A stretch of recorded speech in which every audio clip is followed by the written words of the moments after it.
ప్రపంచంలో అందరి ప్రేమ కంటే గొప్పది అనిపిస్తుంది. ఇది ఏదో సినిమాలో డైలాగ్లా ఉందండి, కమల్ హాసన్ సినిమాలో. అది కమల్ హాసన్ సినిమాలో మా ప్రేమ అగ్నిలాగా స్వచ్ఛమైనది పవన్, అది కమల్ హాసన్ డైలాగ్. అలా కాదు, మా ప్రేమ ప్రపంచంలో అందరి ప్రేమ కంటే గొప్పది. ఎందుకంటే వయసులకు మించి, కోరికలకు మించి, మా ఇద్దరికి మించి ఏది అంటే ఆశించుకున్న ఒకరికొకరు ఏవి నిస్వార్థమైన ప్రేమ మాది. స్వార్థంతో కూడినటువంటి ప్రేమ కాదు.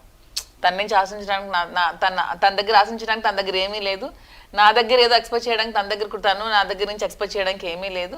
అలా ఏమీ లేకుండా ప్యూర్ కంప్లీట్ లవ్ మాత్రమే మా ఇద్దరి మధ్యలో ఉంది. ఆ ప్రేమతోనే మా ఇద్దరం ఈ రిలేషన్షిప్ స్టార్ట్ చేసి లైఫ్ లాంగ్ ఇలాగే ఉందాం అనుకుంటున్నాం. కాబట్టి మా లాంటి ప్రేమ ప్రపంచంలో ఎవరిది కూడా ఉండదు. మీరు ఇచ్చిన బెస్ట్ గిఫ్ట్ ఏంటి తనకి? తను ఎలాగైనా మీకు ఇవ్వలేదండి? అతనికి నేను ఇవ్వగలిగే గిఫ్ట్, అతనికి గిఫ్ట్లు ఏదైనా వస్తువు ఏదో ఉంటుంది కదా, వాచ్ ఏదో వస్తువులు ప్రతి ఒక్కటి నేనే, అతను వేసుకునే ప్యాంట్ నుంచి అటు నుంచి అన్ని నేనే సెలెక్ట్ చేసి అన్ని కొంటూ ఉంటాను.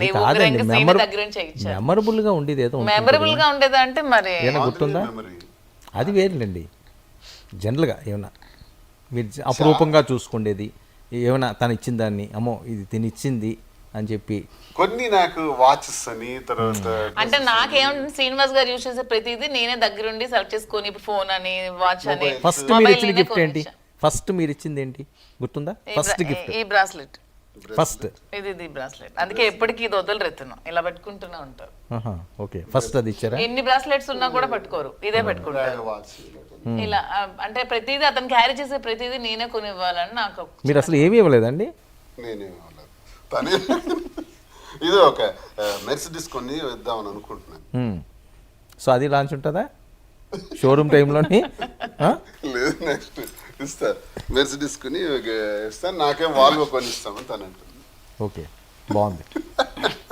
ప్రేమికుల దినోత్సవ సందర్భంగా ఏ రకంగా మీ ప్రేమని ఎక్స్ప్రెస్ చేస్తారు? అంటే మీరు పర్సనల్గా అనడం వేరు, పబ్లిక్గా ఎంతమంది లైవ్ చూస్తుండగా హార్ట్ఫుల్గా. నేను ఒకటే చెప్తానంతే,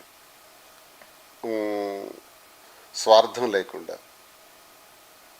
ఏ మనిషికి ఇబ్బంది కలగకుండా, ఎదుటివాడి కన్నీటికి కారణం కాకుండా, ఎదుటివాడి సంతోషానికి మాత్రమే మనిషి జీవితం ఉండాలని.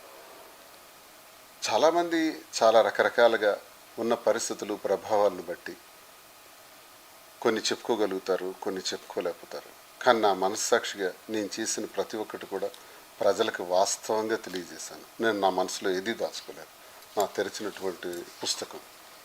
ప్రజలందరూ ఇంతవరకు గడిచిన చరిత్ర అంతటిని విన్నారు. నా రాజకీయ జీవితాన్ని ప్రజలకే అప్పచెప్పాను.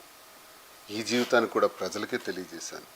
దీన్ని కూడా అంగీకరించి పూర్తి మద్దతు ప్రజలు పలుకుతున్నటువంటి సందర్భంలో మాకు తోచిన విధంగా ఏదైనా ఒక మంచి చేయాలి. 10 మంది జీవితాలు బాగుపడేందుకు మేము ఉపయోగపడాలి.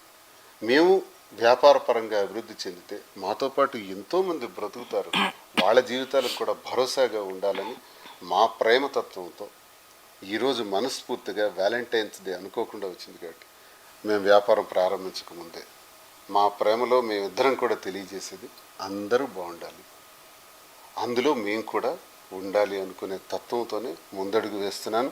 మాధురికి అందుకు ఈరోజు వ్యాలంటైన్స్ డే సందర్భంగా I love you Madhuri. Thank you. మీరు ఎలా ఎక్స్ప్రెస్ చేస్తారు?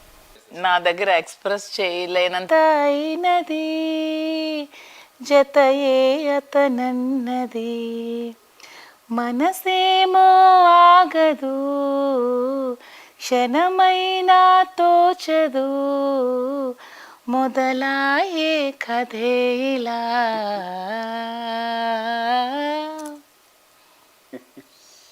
మీరు మంచి సింగర్ కూడా. సింగర్ ఏం కాదులేండి, మీకు తెలియట్లేదు.